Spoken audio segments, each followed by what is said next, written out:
Disa xhur il-bogħod mill-elezzjoni tal-Parlament Ewropew, il-Partit Laburista approva l-ewwel grupp ta' kandidati għall-elezzjoni tal-Parlament Ewropew. L-ewwel kandidati approvati mill-eżekuttiv nazzjonali tal-Partit Laburista huma Felix Busuttil, Joseph Caruana, Miriam Dalli, Cyrus Engerer, James Grech, Alex Saliba u Joe Sammut.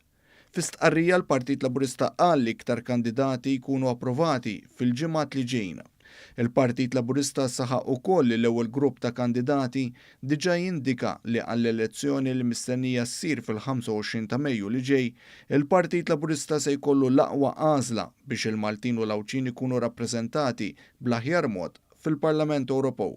Fuq din l-elezzjoni il-Prim Ministru Joseph Muscat ikkummenta u qal li dawn l-elezzjonijiet biex jeleġġu 6 rappreżentanti Maltin fil-Parlament Ewropew se joffru sfida lill-Partit Laburista. Dan anke għax il-Partit Laburista se jkun kważi f'nofs it-tieni leġislatura tiegħu. Il-mexxej Laburista qal ukoll li l-poplu Malti se jara kif is-snin li għaddew uraw id-differenza bejn il-membri parlamentari Ewropej tal-Partit Laburista li jaħdmu favur l-interess nazzjonali u dawk tal-Partit Nazzjonalista li l-uniku għan tagħhom kien li jweġġew il-Gvern biex minn għalihom igawdi il-Partit Nazzjonalista.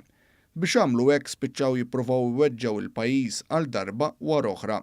Malta jistħoq ilha rappreżentanti li jaħdmu biex isaħħula isimha fl-Ewropa, temm jgħid il-Prim Ministru Joseph Muscat.